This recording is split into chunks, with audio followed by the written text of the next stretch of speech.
Welcome to ExplainerCast, episode 26. I'm your host, Dave Smith. And this is Shane Swenson. And we have some explaining to do today about the weather. Yes.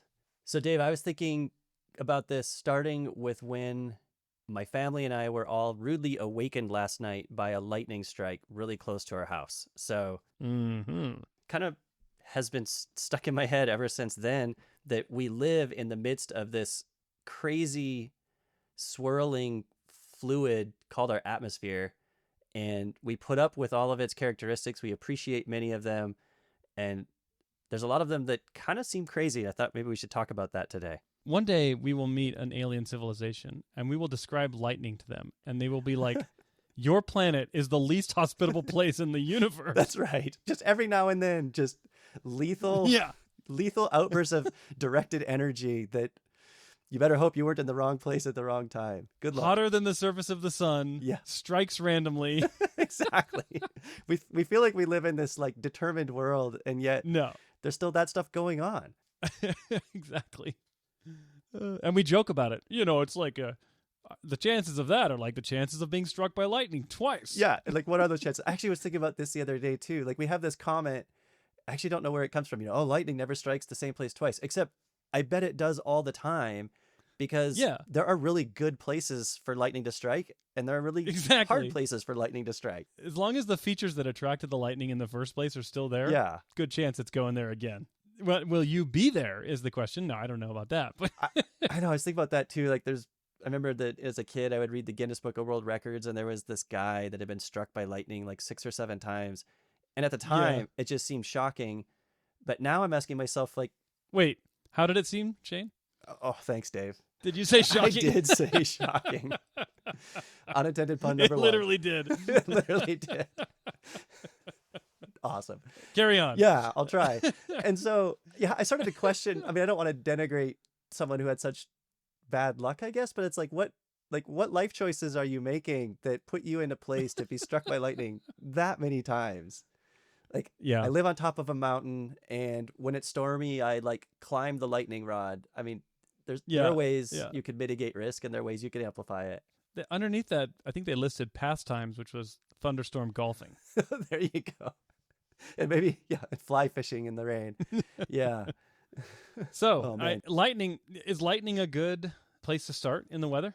On the one hand, it's probably a terrible place to start if you want to understand the weather, but I think it's also kind of poignant, and maybe it'll lead us down some pathways. So I'm motivated to try. All right. So I guess trying to remember back, like, what have we learned about lightning in our education? Did you ever study it? I mean, yes, and I probably have simultaneously an elementary school level understanding and a middle school level understanding, and maybe just a tiny bit more, but not much more than that. Okay. So maybe I'll hazard an intro, and then you can take us into the depths. Sounds good. Because, I think I remember hearing some very high-level things, and maybe I'd like to try to get into the why of those high-level things. So let's start with the model you've got in your head, though. So the fundamental principles at play here are charge buildup. That's right. Static charge, static electricity. Right, which is an accumulation of either electrons or the absence of electrons in different areas, and then eventually the potential, meaning the voltage or the total energy difference between these two areas. So in this case, like cloud to ground, for example. Yep. The difference becomes so strong that the energy or the charge is forced to bridge the gap in a dramatic fashion and find a new pathway to equalize. And the pathway is actually through the air. Yeah, exactly. And so, there's a few ways to look at this. And part of this is understanding static electricity and static discharge. And then part of it is understanding how in a cloud this happens at mega scale. And so, maybe we'll just talk a little bit the static side first.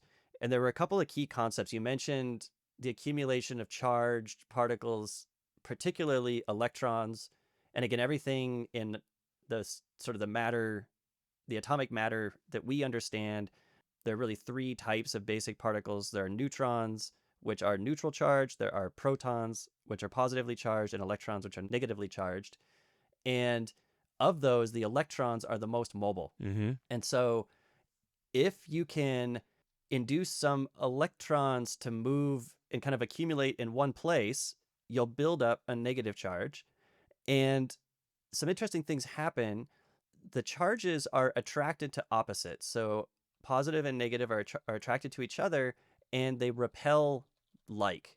So if you could force a bunch of electrons into one area, first of all, that's like energetically a bit challenging. You're creating a potential there because you're squeezing things together that don't want to be together. But other nearby areas of charged particles will actually have the electrons repelled from those areas. And this is called an induced charge.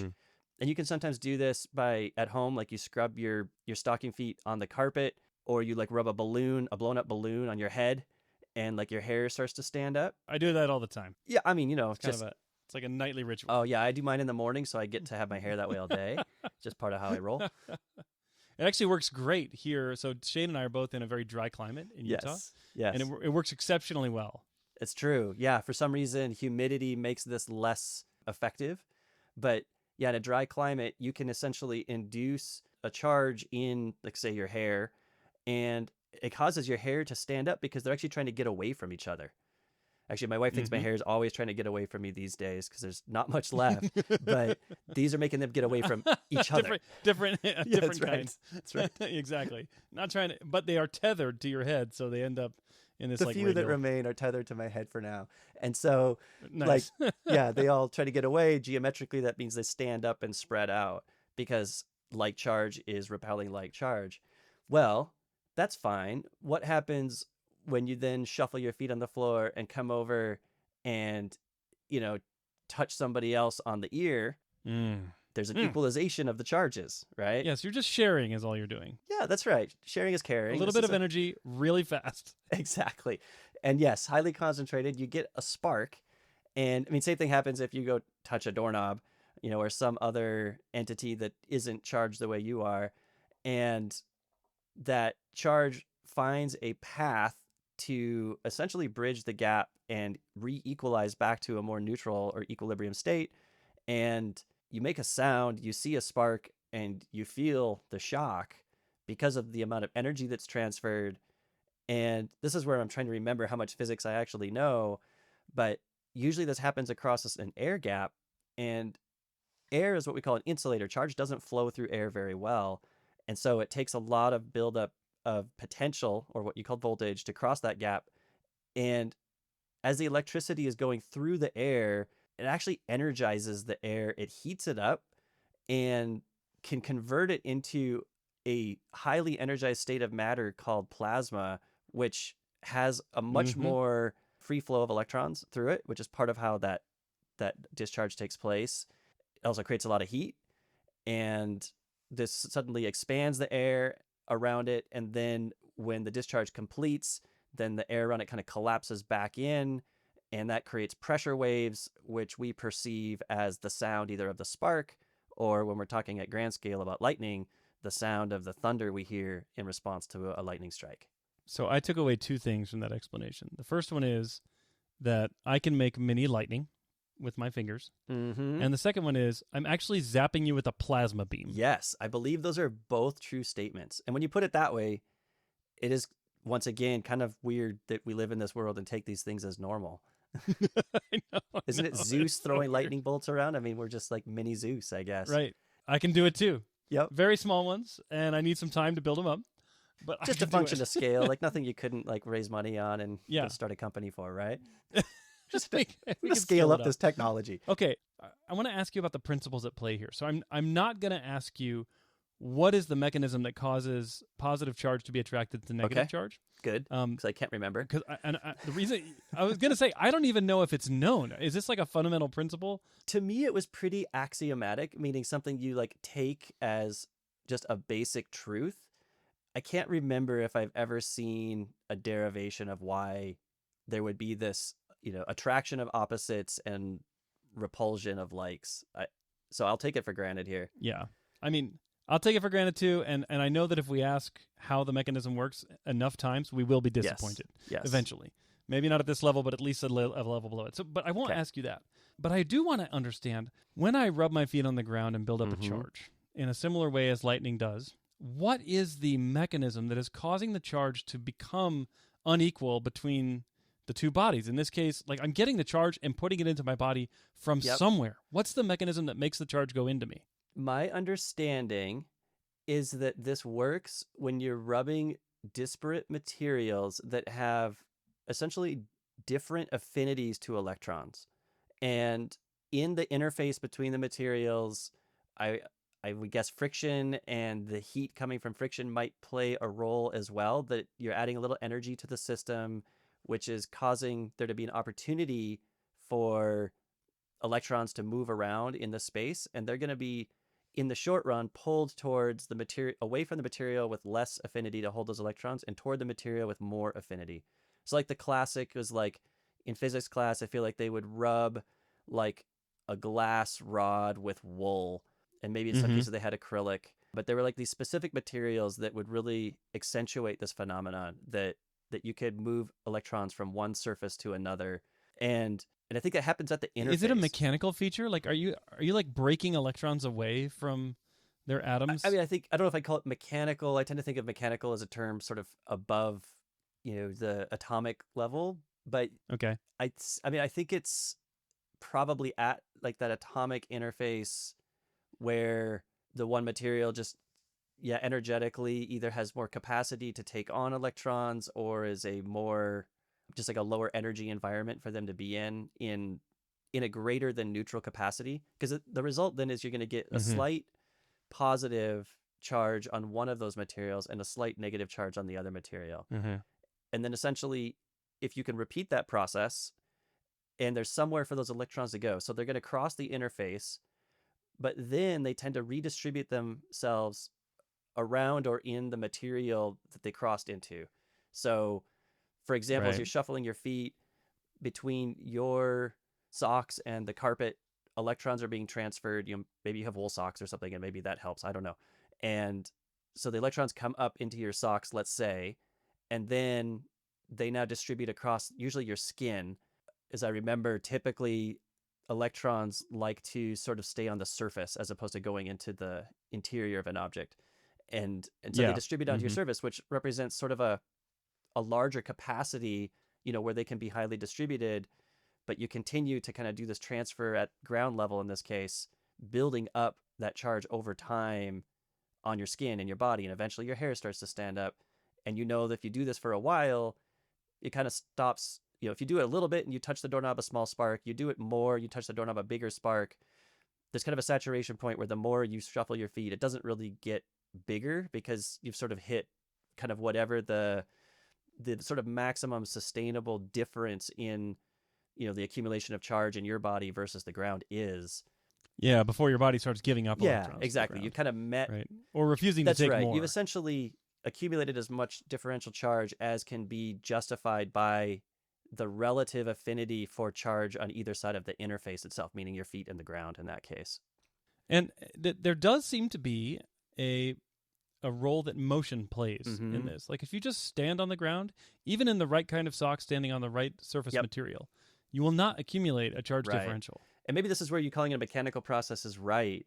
There is, in all the cases I can think of, for what the mechanism we're currently talking about, there is this mechanical motion aspect to it. I mean, you can also induce electric fields through other mechanisms, including through magnetism.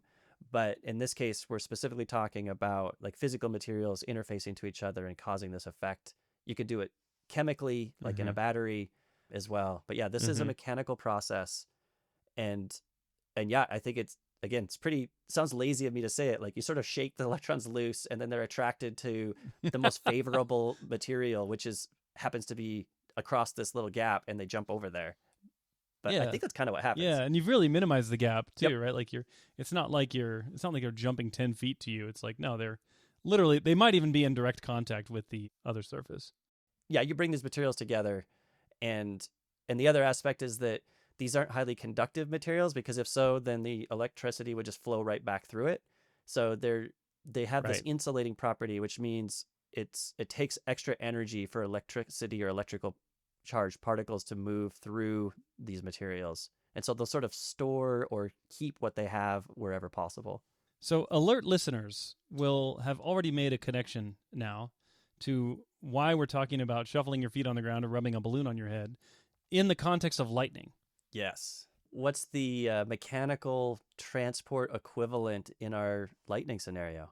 Yeah, so I mean, good to point out. From what we understand about lightning, it's not a chemical process. Yep. It's not like a what do they call the battery components? A dielectric.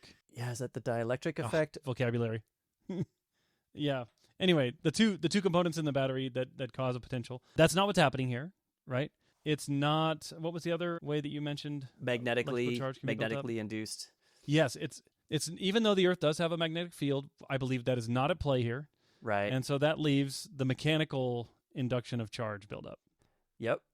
And so when we get lightning, it almost always involves a cloud, and the formation of the cloud and then what's going on inside the cloud are the key properties that lead to this charge buildup in this case. So I guess we should talk a little bit about how clouds form. I guess so. Yeah. So the types of cloud, there's actually a lot of clouds, and we could talk about this in another offshoot if we wish, but the particular types of clouds we'll talk about for lightning are called cumulus clouds, and they form, well, first of all clouds, I think I could say this, form when water vapor, which is the gas form of water in the air, condenses into liquid water, into water droplets, or into ice particles in the atmosphere, and that forms a cloud. And we see it because water vapor is clear to our sight, but the water droplets will reflect, and distribute light, and they can look white, and same with ice crystals. So that's how clouds form in general. Cumulus clouds form specifically when rising masses of warm, moist air climb through the atmosphere, and as they rise, they encounter lower pressure higher in the atmosphere, which makes them, because they're a gas that's unconfined, they expand as the pressure reduces, and as they expand and the pressure reduces, they get colder. And this is due to Boyle's law, which says PV equals nRT, if I remember right, pressure times volume equals the amount of a gas you have times a constant times the temperature. And so as the pressure decreases, the volume is increasing, the temperature decreases. And the result is that the ability for the water vapor to stay in the gas phase in that air is reduced. And so the other way we say this is the relative humidity increases. The amount of moisture that air is capable of holding in vapor form is closer to saturation. As that air mass rises, it cools more, it expands more, lower pressure, lower temperature. You cross the threshold where it can no longer maintain all of that moisture in vapor form, and it condenses. And it'll either condense into water or into ice or into both, depending on really how cold it is. And at that point, you start to form the cloud, and a couple of things happen. One of them is that when that happens, you release some heat. And so it's really the opposite of the way our bodies cool themselves by sweating. Like when we sweat, the moisture goes under your skin. Again, in a dry climate like ours, it evaporates very quickly, and you're cool to the you cool off, or like you get out of the swimming pool, and even here in Utah, it can be like in the 90s, and if there's a little bit of breeze, like it actually feels cold when you're wet because of all that evaporation. Yeah, which takes heat away. Exactly. It's because the phase change from liquid to gas when water evaporates actually takes a lot of energy. Same way your air conditioning works, right? Yes. Yeah. You're not using water, you're using a refrigerant. But yeah, exact same idea. You evaporate a refrigerant and it gets a lot colder, and then you run air over a manifold, and it cools the air. And then in your AC, the other half of that cycle is you then take the refrigerant, usually outside, and you compress it back into a liquid, and that actually heats up, and then you release that heat through a fan on the outside. Well, same thing's happening in a cloud. In this case, when the water condenses back into liquid or all the way to solid, it releases that heat, and it actually heats the air around it, which sometimes will cause that air to expand further, lowering its density, and then cause it to climb more. And actually, there's one other part of this we didn't talk about for cumulus clouds, and they often begin as something called thermals, where the sun heats the ground heats the air near the ground, and that warm air, again, due to Boyle's law, expands, which causes it to lower in density. And because it's lower density, it now climbs just like a hot air balloon, but just an unconfined kind of blob of air climbing. And then when it climbs high enough, if it cools enough, it condenses the moisture and then continues to climb further. And that's how these cumulus clouds can grow to be quite tall. As they do that, they create, as they continue to, as that rising air is lifting up, it sort of leaves like an area of low pressure below it. Like something has to come fill in behind that climbing packet of air. And if the sun's heating the ground, it can provide new like warm air to fill that. If the cloud becomes big enough and thermal energy from condensation is substantial enough, the cloud actually begins to sort of build up so high that it's actually lifting and pulling air up into it. It starts to form almost like a pump or a vacuum, like pulling air up in, which then brings more moisture into it, which is then condensing, which is then releasing more heat. And it starts to actually form a self-sustaining cycle. So interesting. On some days, you form these little cumulus clouds and they don't have a lot of moisture in them. The humidity is relatively low, and the atmosphere doesn't have the right properties to make really big clouds. And we'll maybe have to talk a different time about what those properties are. And you just get these small little flat top or like low sort of pancake shaped or not very tall cumulus clouds. And those are very stable. They kind of come and go. They live for like about a half hour at a time. And they can be really fun for some of our side hobbies, like when I go paragliding. On the other hand, when there's a lot more humidity in the air, as we've been experiencing in our current weather pattern, and the atmosphere is more conducive to these rising columns of air continuing much higher into the atmosphere, then these clouds can form much higher into the atmosphere, and they can go miles up into the atmosphere. And as they do that, they generate much more of this low pressure pulling more air up into them and running this cycle. And when the clouds sort of get considerably taller than they are wide, the term that's used is they're overdeveloping, and they start to become self-feeding. And those are the types of clouds that often turn into rain, hail, and thunderstorms.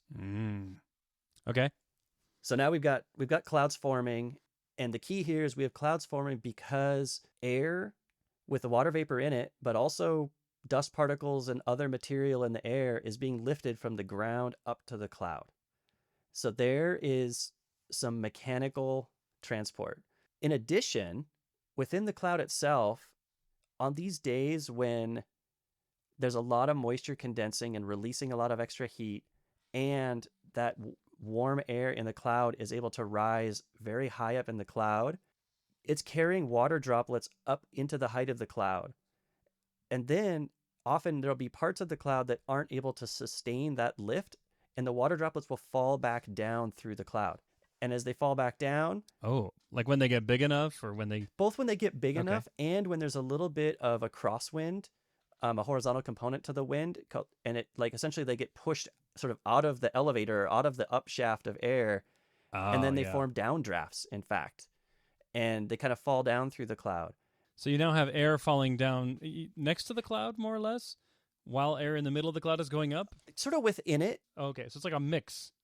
Yeah, like maybe in the center. Yeah, so like think of like some columns kind of going up and then like others kind of falling down nearby. And I don't know how orderly it is. Like a lot of times in the macro, you see patterns of this where it kind of forms like these hexagonal shapes where like you have like areas of falling surrounded by areas of rising or vice versa.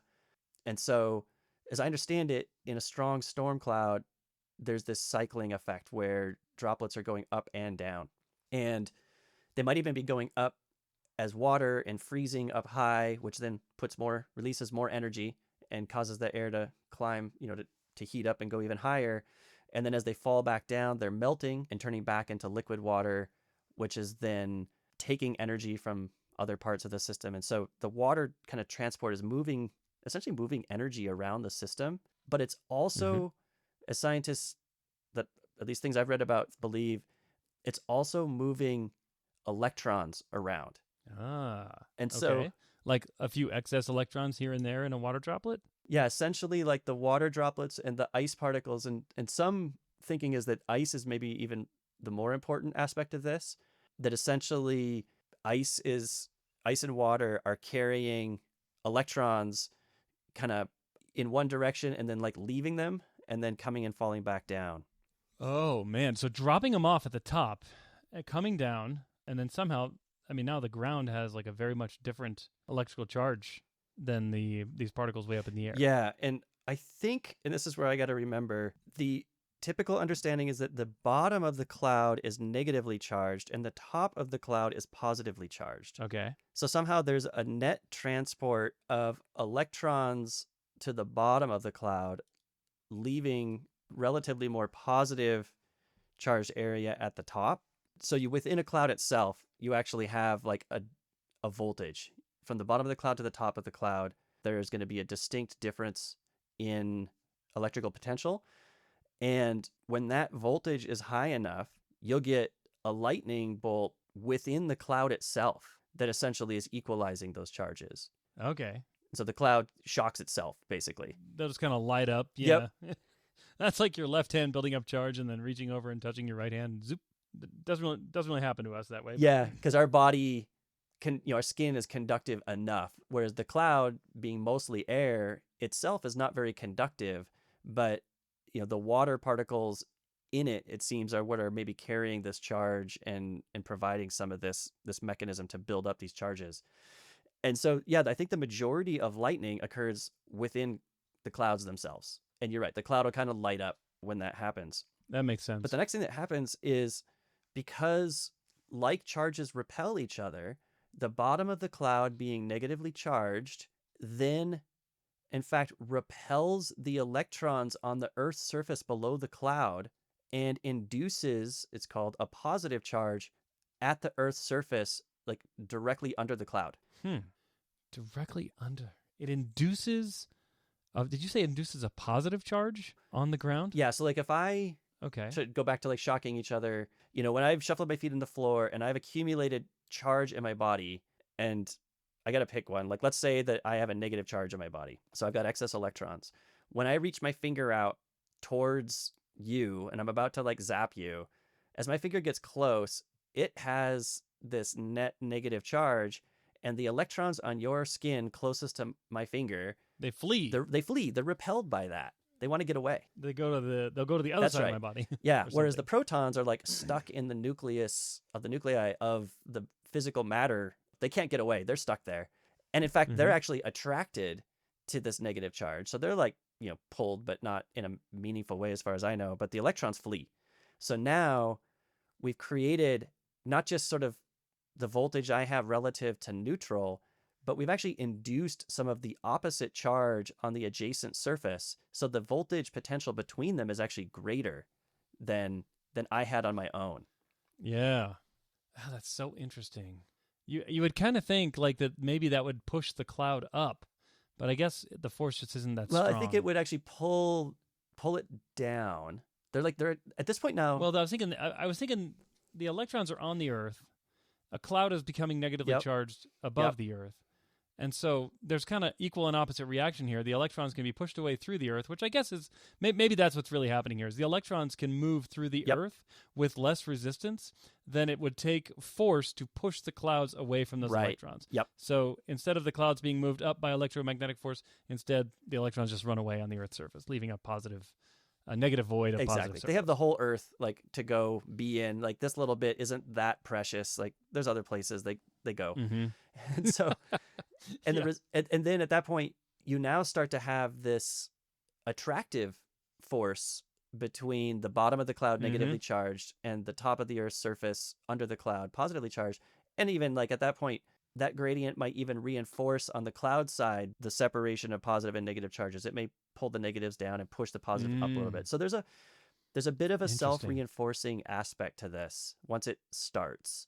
And then essentially you've still got this, if the cloud is active and updrafts are lifting up water droplets and downdrafts are letting them fall back down, this continues to cycle. The cloud becomes more and more negatively charged at the bottom.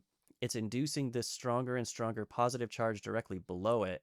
And at some point, the attraction of those positive and negative charges to each other overcomes all the resistance of the atmosphere in between them.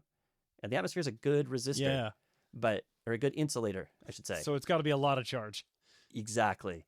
Yeah, I mean, we're talking about really big sparks when this finally goes, because it is a lot of charge and it's all being discharged very rapidly. So do we have instruments sensitive enough to measure the charge of the surface of the Earth in an area to be able to predict when this is about to happen? I haven't looked for it, but I would guess that you could. I'm trying to think of, you would have to have like a way to compare to neutral, I think, because we usually are able to measure charge or voltage relative to something. Yeah, relative, right? So if you had like a really good trusted ground, I do wonder if you could measure that induction of positive charge on the surface around you compared to that like deep like ground rod that you would like, put under a lake or something like that. Yeah. Wait, and you remember that Guinness Book of World Records guy who got struck by lightning 6 times? Uh-huh. This was his job. No. I'm just kidding. Okay. I made it up. You had me. Well, he measured charge on the Earth, looking for the biggest differential. Yeah, exactly. Okay, yeah. That's the base rate fallacy, right? We assume things are random when maybe they're really not. But exactly. Anyway, yeah. Okay, so then catastrophic discharge, plasma, big booms. Yes, and there's just a little bit of what happens there. So as these like this big potential like sets up on either side of the gap filled with air, the air gap, if you will, they start to send, I think, what are called streamers, which is like literally sort of these like streams of charged particles that are just like trying to find a path and bridge the gap. And I think the streamers maybe start on the cloud side, but there are ground streamers that'll come up as well. And they don't take the perfectly straight path. They sometimes like branch and fork as they're sort of trying to find literally the path of least resistance through the atmosphere.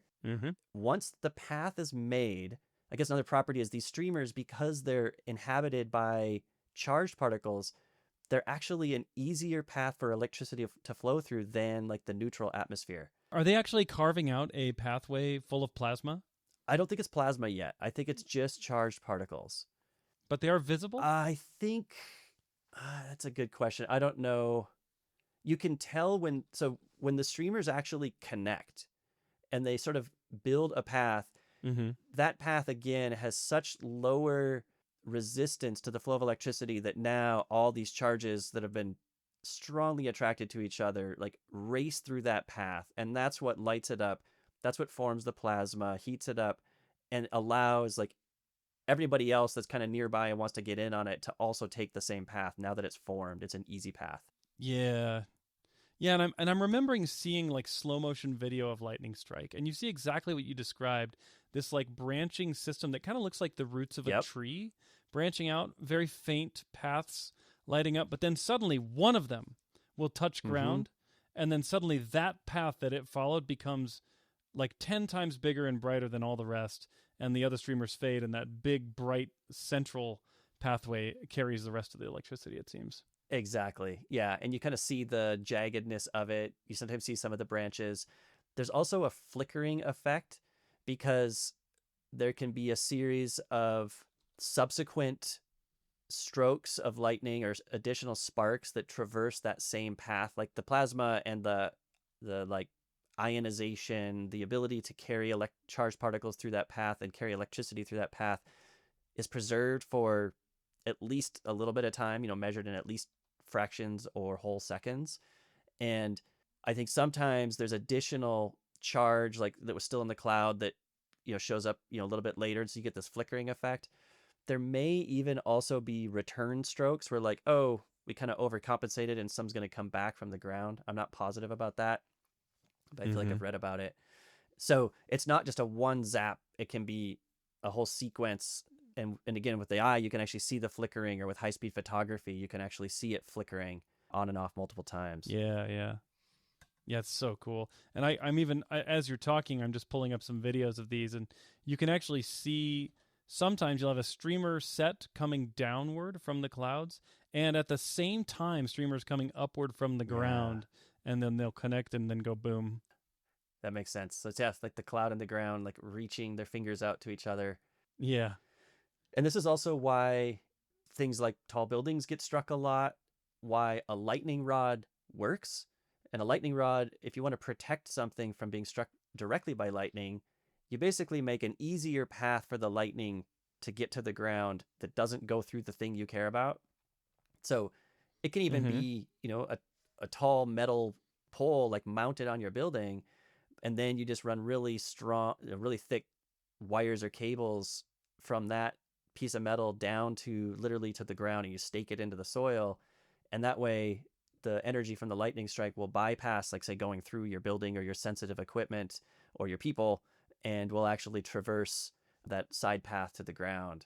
But reaching up high helps because you just get closer. Now, we might be getting a little too far afield of the subject here, but lightning rods are interesting to me. I've heard that their primary purpose is not to take the big bolt, okay, but rather to allow a dissipation of more gradual rate of charge over time so that the big bolt doesn't have to interesting. happen. Is that actually true? I don't know. I don't know if that's true or not. Okay.